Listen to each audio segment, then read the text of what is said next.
Hey everyone, welcome back to a new video. As you can see, I've got a new toy to play with. Resiners sent me the curing machine so I can try it out. I'm really excited about it. It literally arrived today and of course I wanted to test it right away. As you can see, it's already dark outside, it's evening, but honestly I pour resin mostly in the evenings anyway, so I thought we'd take a look at the curing machine together and see what it looks like and how it works. Let me try to position it so you can actually see everything. The manual is right on top. It's illustrated and available in different languages, so it shouldn't be too complicated. And here it is, the machine itself. Now I just need to figure out how to lift it out of the box without knocking over my camera. So let me move the box out of the way for a second. And I still have other resin projects standing around, so everything is a bit cramped at the moment. I switched the camera to wide angle so you can see as much as possible. Now I'll take it out of the plastic holder and the back, and then I'll show you what it looks like, including the display, but so far it looks pretty straightforward.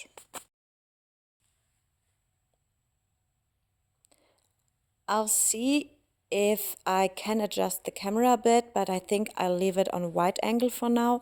Let me show you the display. I'll turn it around later as well, but here you can already see the buttons at the top and you've got flat, tall and UV. We'll take a closer look at those in a moment. And inside you have the base with a silicone mat on it, which is great in case anything spills. This setup is for the flat mode, and if you flip the base over, it switches to tall, and then you just place the silicone mat back inside, and that gives you more space toward the top of the lid so you can fit taller silicone molds inside. So I actually think that's really cool, being able to switch depending on whether you're curing a coaster or, for example, a pyramid mold. And then you just close the lid, plug it in, and you're ready to go. But first, let's get started with our resin project.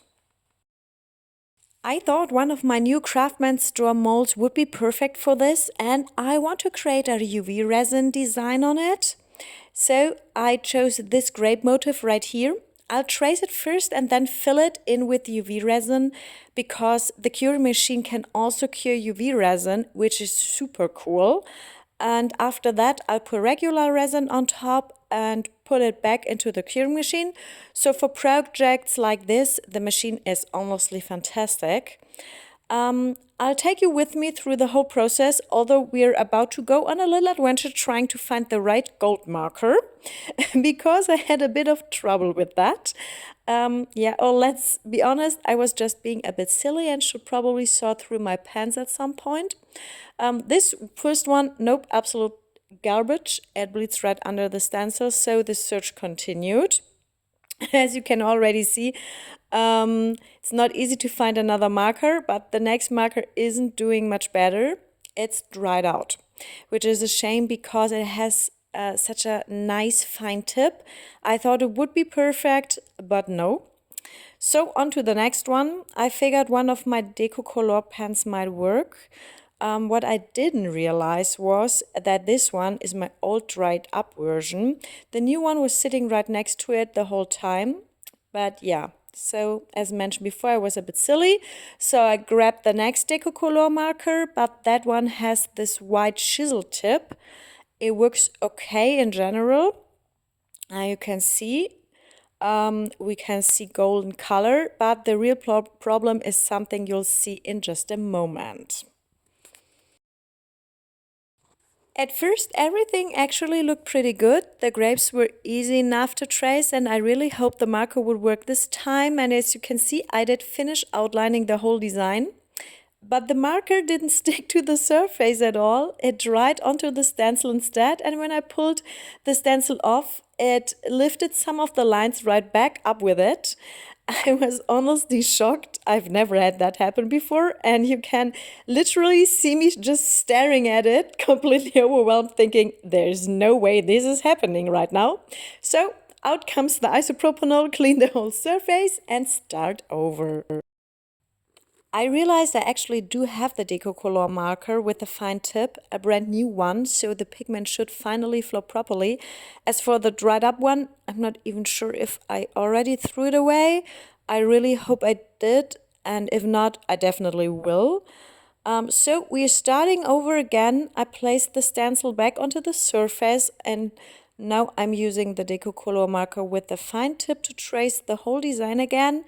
And honestly, if this one hadn't worked, I probably would have had a complete meltdown. This whole golden marker odyssey took me at least half an hour, maybe even longer. So I'm speeding this part up for you, of course, and then I'll show you the final outlined result. Fingers crossed that everything goes smoothly from here on.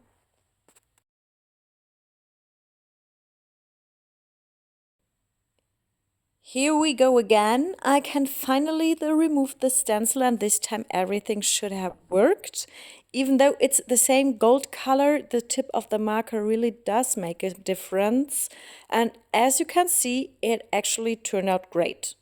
There are a few tiny spots where the lines bled a little, so I'm cleaning those up with a toothpick and a cloth.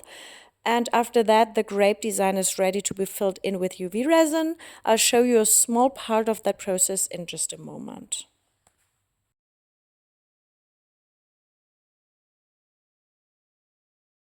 The grape design is now ready to be filled in, and I've grabbed my UV resin. This one is from Depon. I'm using a toothpick this time because the grape sections are pretty small and a toothpick makes it easy to spread the resin exactly where it needs to go. I am adding a small drop of UV resin into each grape and then spreading it out carefully. I'll speed this part up for you because, as always, this process takes a little while. And then I'll show you how to cure it using the machine, which is absolutely fantastic. It has a UV function built in, and that's such a game changer. I've been dragging my neo nail lamp around the room every time I wanted to cure UV resin because my old UV lamp broke and I never bought a new one. So being able to do it all right inside the curing machine is honestly amazing. I don't even need my neonail lamp anymore because now I have the curing machine. All you really have to do is press the start button. It automatically starts in UV mode and you can see the 30-second timer counting down on the display. You can adjust the time with plus and minus buttons, increase it or shorten it, but 30 seconds is perfect for the first curing step. Since I'll be placing the lamp over the project several times anyway, the grapes will continue curing more and more each round. But for the initial hardening, 30 seconds is great. So the lamp sits right in the middle, so it fits perfectly over the mold. And now the grape design is actually solid enough to continue with the next steps. I've already placed everything into the curing machine before finishing, but let me show you the next step where I'm painting the design. Here I filled everything with UV resin and I'm using the ZTS Hypershift from Depon to paint it. It has a gorgeous color shift from green to purple, which is perfect for grapes. I always breathe lightly onto the surface before applying the pigment because the pigment sticks so much better when there's a bit of moisture on it.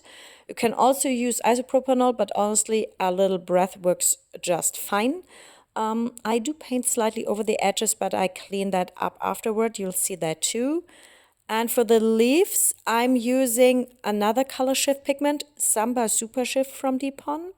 It shifts between green and reddish pink, which makes it absolutely perfect for grape leaves. So I really love this combo. It's just fantastic. You all know how much I love color shift pigments, so I wanted to show you the effect real quick. Right now the grapes look purple and the leaves are green gold, and when you change the angle, the grapes turn green and the leaves shift into a reddish tone. I just love this effect. To make sure you can see everything clearly with the curing machine, I've adjusted the camera angle a bit, and now I'm going to pour the resin over the grape design. I chose a deep wine red background for this. The resin is already mixed, and normally with the temperatures I have in this room right now, it would take about 2 days to fully cure. This is the red shade I picked. It's the wine red pigment from Craftsman store, so it matches perfectly. And of course, I'm using the Epoxy 700, the low viscosity resin. It's only about 11 degrees Celsius here at the moment in this room, which is why I'm wearing a fleece sweater and I don't have heating right now, so I have to move into another room soon. Anyway, under normal conditions, I'd have to wait around 2 days for this to fully cure. But I'm really curious to see whether the curing machine will speed things up. So yeah, let's find out together. I'm super excited to see if this actually works. The resin is now fully poured. There were a few air bubbles in it. I probably should have put it into the vacuum chamber beforehand, but honestly, I was too lazy because I wanted to try the curing machine right away. I've turned the camera around so you can see the display better. You simply press the power button and you can see it here on the left, and I'm using the flat mode for my tray. I've set the timer to 3 hours. It's normally set to 2. But since it's so cold in this room, I figured I'd go for 3 hours and see what happens. So let's see if it really works. We've reached the next day and I'm really excited to see whether it worked. Here's the tray. Let me flip the camera around, and it turned out beautifully. It was in the curing machine for 3 hours and then it sat for a few hours overnight until this morning. I honestly didn't expect it to be fully cured, but it is absolutely perfect. It's no longer bendy at all, completely and perfectly hardened. So the only issue is that I had a few air bubbles in the resin and those don't really escape once it cures this quickly. You can see them on the surface here, so I'll add a top coat afterwards. If your resin has a lot of bubbles like mine did because the room was so cold, you should let sit the resin for a bit so the bubbles can rise to the surface. Otherwise, the curing process is so fast in the machine that they get trapped inside. But it's not a big deal since I'm adding a top coat anyway. But overall, I'm really happy with how the design turned out. I didn't show you how I poured the top coat, but I added a bit of gold glitter into it because I thought it will look really nice with the golden outline of the grapes. Here you can see the color shift effect again. Now the whole piece is going back into the curing machine, but this time only for 1 hour or actually 2 hours because the top coat doesn't need as long to cure. And then I'll show you the final result once it's fully hardened. Sorry about the camera here. And yes, now we just have to wait and see how it turns out. So the lid goes back on. Then I press the power button again. Make sure it's set to flat. Choose 2 hours and then you'll be able to see the finished piece in just a bit. Everything worked perfectly this time as well. The resin cured completely, and normally with the temperatures I have in here right now, a top coat would take about 2 days before you could even touch it. You can see I still have 2 small air bubbles at the bottom. They didn't manage to escape before the resin cured, so now they are now fully trapped inside. So next time it's super important to remove all air bubbles first before turning on the curing machine. That probably also applies when you're doing different effects. The resin needs time to do its thing first and then you put it into the curing machine. But apart from that, I think the tray turned out really beautiful, especially for my first attempt using the curing machine. I'll show you a final little clip in a moment, and I hope you enjoyed this video, and I'd love to see you again next time. Take care, everyone, and bye-bye.